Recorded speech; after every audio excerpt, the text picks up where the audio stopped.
नमस्कार, मेरा नाम है डॉक्टर पुरु धवन और आज इस वीडियो में हम बात करने वाले हैं कि किडनी फेलियर पेशेंट को नमक लेना चाहिए या नहीं लेना चाहिए। लेना चाहिए तो कौन सा लेना चाहिए और कितनी मात्रा में लेना चाहिए, क्योंकि ये एक ऐसा सवाल है जो हमें रोज़ ओपीडी में देखना पड़ता है। पेशेंट आता है, पूछता है कि मैं कौन सा नमक खाऊं, मैं सेंधा नमक खा रहा हूं, मैं ये वाला नमक खा रहा हूं। तो इसको आज हम यहाँ पर डिस्कस करने वाले हैं। किडनी फेलियर पेशेंट की बॉडी में हो क्या रहा होता है, पहले उसे समझने की कोशिश करते हैं। किडनी फेलियर की पेशेंट की बॉडी में किडनी अपना काम करना धीरे धीरे बंद कर रही होती है, और जैसे जैसे वो बंद कर रही होती है तो जो किडनी का काम है, गंदगी को बाहर निकालना, क्रिएटिनिन को बाहर निकालना, यूरिया को बाहर निकालना, वो नहीं हो पा रहा था। जब वो बाहर नहीं निकल पा रहे तो वो शरीर के अंदर ही इकट्ठे होते जा रहे हैं, क्रिएटिनिन का लेवल, यूरिया का लेवल बढ़ता चला जा रहा है। अब जब किडनी है वो एक बहुत इंपॉर्टेंट काम करती है हमारी बॉडी में, वो है बीपी को कंट्रोल करने का। अक्सर हम सुनते थे कि सिर्फ हमारा हार्ट जो है, हमारा दिल है, बस वही बीपी को कंट्रोल करता है, बट ऐसा नहीं है। हमारी बॉडी में 3 ऑर्गन होते हैं जो बीपी को कंट्रोल करते हैं, हमारी किडनी, हमारा हार्ट और हमारा ब्रेन। ये 3 मेजर ऑर्गन हैं जो हमारी बीपी को कंट्रोल कर रहे होते हैं। तो हम ब्रेन के बारे में इस वीडियो में बात नहीं करेंगे, मगर अगर आपकी किडनी खराब हो रही है तो पूरी संभावना ये होती है कि आपका बीपी या तो बढ़ चुका है या फिर बढ़ने वाला है।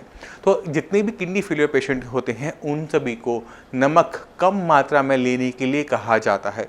क्यों कहा जाता है? क्योंकि अगर नमक ज़्यादा लेंगे, हम सब जानते हैं कि नमक से बीपी बढ़ता है, और जैसे जैसे बीपी बढ़ेगा ना सिर्फ किडनी पे लोड पड़ेगा, क्योंकि ज़्यादा बीपी की वजह से जो ब्लड है वो ज़्यादा मात्रा में किडनी में एंटर करेगा, प्रेशर से करेगा और किडनी को नुकसान पहुंचाएगा। बल्कि हमारे हार्ट को भी बहुत ज़्यादा पंपिंग करनी पड़ेगी, और दोनों ही ऑर्गन्स को ज़्यादा मात्रा में नमक लेने से नुकसान होगा ही होगा।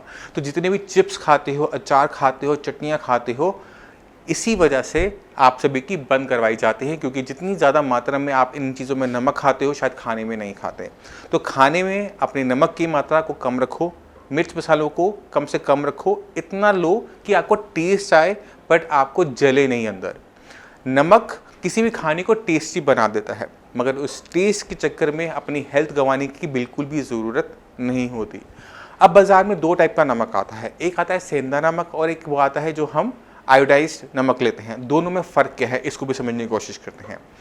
जो आयोडाइज्ड नमक होता है वो pure form of sodium chloride होता है। उसमें सोडियम की मात्रा बहुत ज़्यादा होती है, 100% के आसपास होती है, और बहुत कम मात्रा में उसमें आयोडीन मिक्स किया जाता है कि उससे हमें थायराइड, गले की जो थायराइड ग्लैंड होते हैं उसकी किसी टाइप की दिक्कत ना हो। मगर जो हम मार्केट में सेंधा नमक देखते हैं, तो सेंधा नमक कैसे बनता है? वो तो केमिकली बना फैक्ट्रियों के अंदर। ये कहाँ से बना? ये जो सेंधा नमक होता है, ये पहाड़ों पे जब कहीं पानी इकट्ठा हो जाता है, सूखता है, तो नीचे एक वाइट लेयर छोड़ जाता है। घर में भी आप पानी उबालते होंगे तो जिस बर्तन में पानी उबालते हैं उसमें आपको एक वाइट कलर की लाइन देखने को मिलती है, वो नमक ही होता है। मगर अगर यही प्रोसेस नेचुरल तरीके से पहाड़ों पे कहीं हो रहा होता है तो वहाँ पर पानी, नमक बहुत सारा इकट्ठा हो जाता है। उस नमक को जब लेकर आया जाता है तो उसे सेंधा नमक कहा जाता है। और ये सेंधा नमक अक्सर पहाड़ों पे मिलता है। जैसे हम सेंधा नमक को लाहौरी नमक भी कहते हैं, क्योंकि पाकिस्तान से ज़्यादा इंपोर्ट किया जाता है। ये इंडिया में भी मिलता है, बट पाकिस्तान में इसका मेजर सोर्स ऑफ सप्लाई होता है। तो ये जो नमक होता है ये नेचुरली अकरिंग होता है, अपने आप बन रहा है, तो इसमें कंट्रोल नहीं होता किसी का भी कि इसमें कितनी मात्रा में सोडियम होगा, कितनी मात्रा में पोटेशियम होगा। तो इसमें अनकंट्रोल वे में मिलता है हमें सोडियम एंड पोटेशियम। अब जो सोडियम है वो बीपी को बढ़ाता है और पोटेशियम बीपी को डाउन करता है, क्योंकि इसमें सोडियम और पोटेशियम दोनों मिक्स होते हैं। इसी वजह से ये दूसरे नमक की तरह, जो नॉर्मल सॉल्ट की तरह, बीपी को इंक्रीज नहीं करता। अगर वो बीपी को इंक्रीज नहीं करता, इसका मतलब ये नहीं है कि वो आपके लिए खतरनाक नहीं है। अगर ज़्यादा मात्रा में हम सेंधा नमक का कंजम्पशन करते हैं और अपनी रिपोर्टों में देखते हैं कि पोटेशियम की मात्रा ज़्यादा आ रही है, तो वो पोटेशियम हो सकता है कि वो उस सॉल्ट की वजह से, उस सेंधा नमक की वजह से आ रहा है कि जो हम ले रहे हैं। और क्योंकि वो उसमें किसी ने टेस्ट तो किया नहीं लैब का, तो उसमें कितना पोटेशियम है, कितना सोडियम है, इसका जो कंट्रोल करना होता है वो मुश्किल होता है। तो जितने भी पेशेंट होते हैं किडनी फेलियर की, मैं उनको सजेस्ट करता हूँ कि अगर आप सेंधा नमक लेते हैं, कोई हर्ज नहीं है, कोई नुकसान नहीं होता है, इसे कम मात्रा में लें और अपनी रिपोर्टों के अंदर पोटेशियम की मात्रा पे नज़र रखें। अगर उस पर नज़र रखेंगे, अगर आपको दिख रहा है कि वो कंट्रोल से बाहर जा रहा है, तो आपको अपने सेंधा नमक को बदल के नॉर्मल सॉल्ट पे, प्लेन सोडियम क्लोराइड वाले सॉल्ट पर आना चाहिए। और अगर आपको लगता है कि बीपी आपका बहुत ज़्यादा है तो आप सोडियम क्लोराइड से सेंधा नमक पर आ सकते हैं। तो ये शिफ्टिंग चलती रहती है, कभी ये तो कभी ये, कभी ये तो कभी ये। तो उससे क्या होता है कि आपका बीपी भी काफ़ी हद तक मैनेज रहता है और पोटेशियम की मात्रा भी काफ़ी हद तक मैनेज रहती है। तो इसका यूज़ सारे के सारे पेशेंट्स को आना चाहिए। दूसरी इंपॉर्टेंट चीज़ होती है कि हमें इसे कितनी मात्रा में लेना है। तो जितना भी नमक है उनका टेस्ट एक जैसा होता है। तो हमने क्या करना होता है, चुटकी भर नमक लेना होता है। जैसे आपने खाना बनाया तो आप एक टाइम के खाने के अंदर एक चुटकी नमक लेंगे, तो उससे क्या होगा कि आपकी बॉडी में नमक की मात्रा कम जाएगी, और नमक की मात्रा कम जाने पे आपको बीपी को मैनेज करने में बहुत ज़्यादा आसानी देखने को मिलेगी कि बिना मेडिसिन के या कम मेडिसिन से भी आपका बीपी कंट्रोल हो रहा है। जिन पेशेंट के अंदर मेडिसिन लेने के बावजूद भी बीपी बढ़ा रहता है, उनके लिए एक अच्छा अल्टरनेट होता है कि बिना मेडिसिन को बढ़ाए और बीपी को कंट्रोल करने का। तो ये आपको बहुत अच्छे तरीके से आना चाहिए। इसका मतलब ये नहीं होता कि खाना आपने फीका लेना है। खाने के अंदर जो बाकी मसाले होते हैं, तरह हींग है, धनिया है, जीरा है, इन सब का यूज़ किया जा सकता है। जो चीज़ मना की जाती है वो है ज़्यादा मात्रा में नमक और मिर्चें। अब मिर्च वो लाल हो, हरी हो, काली हो, पीली हो, कोई फर्क नहीं पड़ता। आपने मिर्चों का प्रयोग पूरी तरह से बंद करना होता है, क्योंकि जितना खतरनाक हमारा नमक होता है ज़्यादा मात्रा में, उतना ही नुकसानदेह हमारे लिए मिर्चें भी हो सकती हैं, क्योंकि मिर्चों के अंदर एसिडिक कंपाउंड बहुत ज़्यादा होते हैं और बॉडी के अंदर जाने के बाद ये मिर्चें एसिड की सिक्रीशंस को बढ़ा देती हैं। और पेशेंट ना सिर्फ छाती में जो कंप्लेंट लेकर आता है गैस एसिडिटी की कंप्लेंट के साथ साथ, बल्कि वो अपने लो सोडियम बाइकार्बोनेट की वैल्यूज़ लेकर भी आता है। तो जितने भी पेशेंट होते हैं किडनी फेलियर के, उनको पूरा का पूरा सजेस्ट किया जाता है कि आपने मिर्चों को पूरी तरह से बंद करना है। अब ये सोडियम बाइकार्बोनेट क्यों इंपॉर्टेंट है, क्या काम करते हैं हमारी बॉडी में, इसके लिए मैं चाहता हूं कि आप मेरी इस वीडियो के बाद जो नेक्स्ट वीडियो है उसे कंप्लीट देखिएगा। उससे आप समझ जाएंगे कि सीरम बाइकार्बोनेट कितना इंपॉर्टेंट चीज़ होती है। अगर ये घट जाए ब्लड के अंदर तो कितना बड़ा नुकसान एक किडनी फेलियर पेशेंट को हो सकता है। नमक की ज़्यादा मात्रा सिर्फ आपका बीपी नहीं बढ़ाती, बल्कि आपकी बॉडी के अंदर और दिक्कत भी लेकर आती है। मान लो कि किडनी फेलियर का पेशेंट है, वो नमक ज़्यादा मात्रा में खा रहे हैं क्योंकि उसका बीपी लो था, ऐसा होता है, मगर ज़्यादा नमक खाने की वजह से उसकी बॉडी में वाटर रिटेंशन बढ़ जाती है, यानी जो वाटर है उसकी बॉडी में स्टे करना शुरू कर देता है, यूरिन के रास्ते कम आना बाहर शुरू कर देता है। और क्या होता है कि उसकी बॉडी में स्वेलिंग आनी शुरू हो जाती है, उसका फेस सूज जाता है, उसकी टांगें सूज जाती हैं, उसके पूरे के पूरे निचले हिस्से में पानी भरना शुरू हो जाता है। क्यों? क्योंकि वो नमक की मात्रा ज़रूरत से ज़्यादा ले रहा था। तो नमक से वाटर की ओवरलोडिंग होती है, फ्लूइड की ओवरलोडिंग होती है। अब समझो कि आपकी बॉडी के अंदर पानी की मात्रा ज़्यादा हो गई, अब ब्लड के अंदर भी पानी की मात्रा ज़्यादा बढ़ेगी, आपके हार्ट को ज़्यादा प्रेशर के साथ पंप करना पड़ेगा, तो जो बीपी आपका पहले लो आ रहा था वो बढ़ना शुरू हो जाएगा। तो उससे क्या होगा? किडनी को नुकसान होगा। इसी वजह से नमक की मात्रा को कम रखवाया जाता है, इतना रखवाया जाता है कि खाना खाया जाए, उसको टेस्ट के लिए नहीं खाया जाता। और जितनी भी चीज़ों के अंदर नमक की मात्रा ज़रूरत से ज़्यादा होती है उन्हें निकाल दिया जाता है आपकी डाइट से, चाहे वो आपके पापड़ हो, अचार हो, चटनियाँ हो, सॉस, केचप, जैम, किसी चीज़ के अंदर भी नमक की मात्रा ज़्यादा हो उसे आपको निकालना होता है। जैम के अंदर मानता हूँ नहीं होती, मेरे मुँह से निकल गया, बट समझ में आपको आ गया होगा कि ज़्यादा नमक वाली चीज़ें हमने नहीं लेनी होती। तो मैं उम्मीद करता हूँ इस वीडियो से आपको समझ में आ गया होगा कि हमने कितनी मात्रा में नमक लेना होता है, क्या क्या चीज़ों का ध्यान रखना होता है। फिर भी अगर आपको किडनी फेलियर से रिलेटेड कोई परेशानी है, आप मुझसे मिलना चाहते हैं तो अपॉइंटमेंट लेकर आप आ सकते हैं। अगर आप बहुत दूर रहते हैं तो हमारे डॉक्टर्स फ़ोन पे अवेलेबल होते हैं, आप उनसे बात कर सकते हैं, अपनी रिपोर्ट्स को शेयर कर सकते हैं। और मैं उम्मीद करता हूँ जैसे हम और पेशेंट्स को आराम देते हैं वैसे आपको भी देंगे। मगर जाने से पहले मैं चाहता हूँ कि आप हमारे कुछ पेशेंट से भी मिल कर जाएँ। हेलो एवरीवन, मैं डॉक्टर प्रगति गुप्ता और आज हम आपको मिलवाएंगे अपने पेशेंट से जिन्होंने बहुत अच्छी रिकवरी शो की है 15 डेज़ के ट्रीटमेंट के अंदर। तो हम आज बात करेंगे तजिंदर जी से, उनका केस के बारे में डिस्कस करेंगे कि एग्जैक्टली किडनी की दिक्कत डायग्नोज कैसे हुई, क्या क्या चेंजेस महसूस कर रहे थे, कैसे उन्हें पता चला और अब आगे की प्रोग्रेस कैसी चल रही है। तो इसी सब के बारे में हम डिस्कस करेंगे तजिंदर जी से। तजिंदर जी, मुझे बताइए कि किडनी की दिक्कत की जो शुरुआत हुई या आपको पता चला, कैसे चला? मेरा बीपी हाई रहता था, तो मैं बीपी ठीक कराने डॉक्टर के पास दिखाने गया, तो उन्होंने कहा कि आप ये टेस्ट कराओ। तब मेरे को पता चला कि मेरी किडनी की प्रॉब्लम। तो फर्स्ट टाइम आपने ये केएफटी करवाया था? हाँ जी, जब 6 आया किडनी उस टाइम पे इनिशियली स्टार्टिंग में जब आपको पता चला था। ठीक है। और डायबिटिक आप लंबे टाइम से रहे? 21 साल से डायबिटिक। 21 साल से डायबिटिक। तो शुगर आपकी कंट्रोल में रहती थी या फ्लक्चुएट करती थी? फ्लक्चुएट करती थी, लेकिन तकरीबन कंट्रोल में रहती। ठीक है। उसके लिए हमेशा से टैबलेट्स लेते थे या इंसुलिन भी लेनी पड़ी? इंसुलिन पे नहीं जाना पड़ा। फैमिली हिस्ट्री भी रही है कोई डायबिटीज की? मेरे मदर को, मेरे फादर को, मेरी सिस्टर्स को, सबको डायबिटीज रही है। ठीक है। तो जब आपको फर्स्ट टाइम पता चला था, दिसंबर में डायग्नोस हुआ था कि क्रिएटिनिन अचानक से 6 पहुंच गया, जी जी। उस टाइम पे कोई फिजिकली सिम्टम्स थे आपकी बॉडी में? नहीं, कुछ नहीं थे जी, सिर्फ बीपी आई था। सिर्फ बीपी बढ़ना स्टार्ट जी, हुआ जी। था। और बीपी की तकलीफ कब से है, लगभग कितने टाइम से? 3-4 साल से ही हो। 3-4 साल। जी। मेडिसिन खाते थे उसके लिए कुछ? नहीं, इससे तो मैंने इतनी ज़्यादा ली नहीं कभी। बीपी की दवाई कोई खाई है? नहीं खाते थे, नहीं, खाई नहीं कभी। एज सच नहीं खाई। नहीं, ठीक है।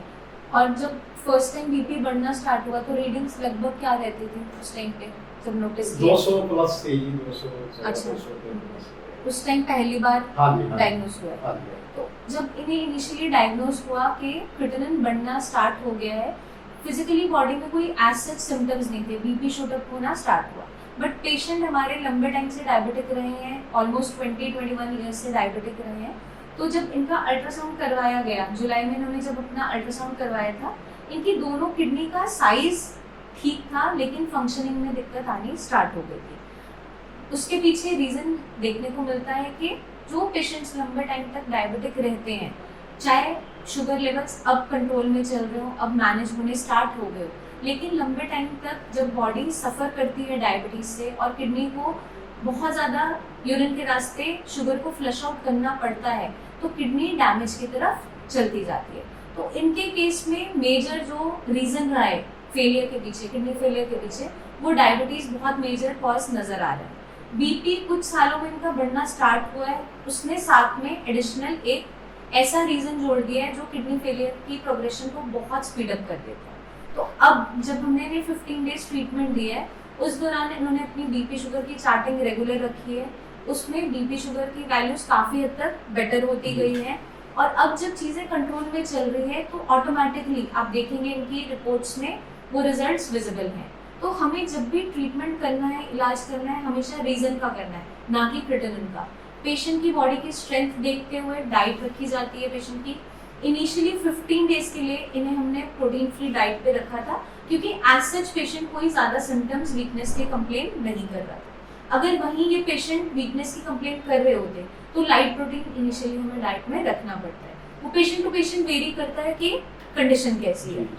अब जैसे आपकी कंडीशन है, जो हमारे क्रिएटिनिन वैल्यूज 5.49 थी, यूरिया 103 था 12 ऑफ अगस्त जब हमने ट्रीटमेंट स्टार्ट किया। आफ्टर 15 डेज जब अब हमने टेस्ट करवाया, उसमें आपका क्रिएटिनिन 3.10 और यूरिया 65 आ गया। तो रिकवरी हमारी अच्छी चल रही है। प्रोटीन भी 2+ से 1+ हो गया। अगर प्रोटीन 2+ से 1+ आया है तो ये इंडिकेट करता है कि आपकी किडनी अब रिकवरी की तरफ जा रही है। इसी प्रोटीन को हमें बिल्कुल मिल करना है। एक बार वो चीज़ हम अचीव करते हैं तो किडनी हमारी एक स्टेबल पोजीशन में आ जाएगी। उसके लिए हमने थोड़ा सा ध्यान रखना है, जो हमारे एंड पे लापरवाही हो रही है, हमारे बाइकार्बोनेट फॉल कर रहे हैं, 19 आ रहा है ना, नॉर्मल वैल्यू 22 से 29। तो उसके लिए हम चाय जो ले रहे हैं एक कप भी, वो इस 15 दिन के लिए बिल्कुल बंद कर रहे हैं। ठीक है।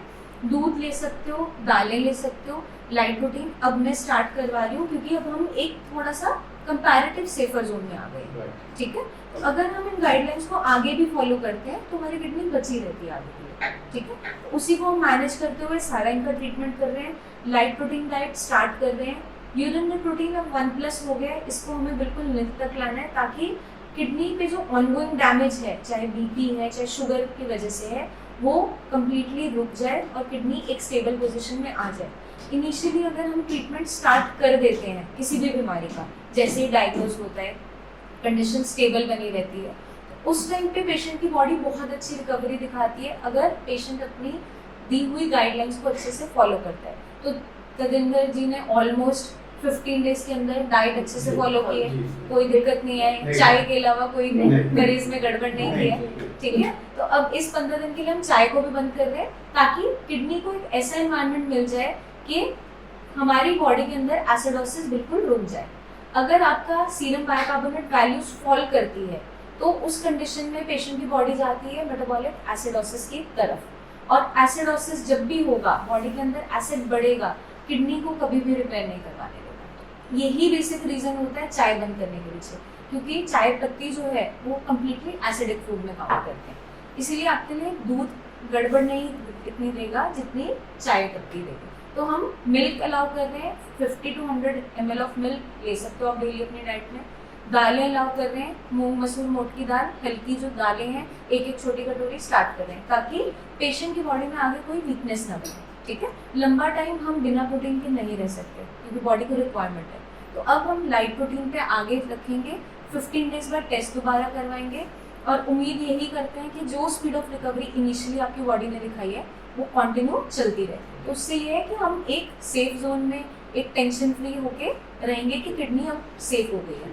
ठीक है, अगर हम इन चीज़ों को फॉलो करते हैं तो किडनी फेलियर के पेशेंट्स के अंदर बहुत ही ट्रेमेंडस रिकवरी जस्ट 15 डेज के अंदर भी देखने को मिल जाती है, जैसा हमने तेजिंदर जी के केस में सामने देखा।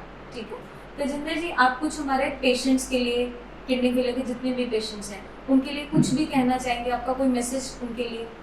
मैं तो यही कहूँगा कि मैंने 15 दिन पहले जब संजीवनी में आया था तो मेरा क्रिएटिनिन लेवल 6 पॉइंट के आसपास था, लेकिन 15 दिन दवाई खाने के बाद और परहेज करने के बाद अब मेरा 3.1 आया है। तो मैं तो होप करता हूँ कि इनकी दवाई अच्छी लगेगी और मैं अपना आगे फॉलो करता हूँ। इसीलिए हमें कभी भी जब इलाज करना है, जब आप फर्स्ट मीटिंग में आए थे, क्रिएटिनिन का इलाज कभी नहीं करना है, उसके पीछे छुपे हुए रीजंस पे वर्कआउट करना है जिस वजह से आपकी किडनी खराब हो रही है। आपके केस में डायबिटीज़ एक बहुत बड़ा कॉज है, अभी भी हमारी शुगर कभी कभी फ्लक्चुएट कर जाती है, उसको मैनेज करते हुए रखना है। और over the period of time आपकी धीरे धीरे हम जो शुगर की मेडिसिन आप खा रहे हो उसको भी हम कम करते जाएंगे डोजेस को, क्योंकि अब हमारा HbA1c ऑलमोस्ट 5.8 के आसपास आ गया है। अगर यही स्टेबिलिटी हम आगे भी कंटिन्यू करते रहते हैं तो किडनी बहुत अच्छे से रिकवरी की तरफ चलती जाती है। ठीक है, तो अभी नेक्स्ट 15 डेज के अंदर हमें बीपी शुगर की चार्टिंग मेंटेन करनी है, डाइट में light protein diet add on कर रहे हैं, चिकन अभी नहीं मिलेगा। ठीक है, वो आगे अगर हमें लगता है रिकवरी की तरफ जा रहे हैं तो अकॉर्डिंगली देखेंगे। ठीक है, क्योंकि नॉन वेजिटेरियन डाइट अलाउ नहीं कर सकते क्योंकि प्रोटीन कंटेंट बहुत ज़्यादा जाता है। तो अब हम वेजिटेरियन फूड पे लाइट प्रोटीन दालें हैं, दूध है, उसी पे फोकस रखेंगे। ठीक है।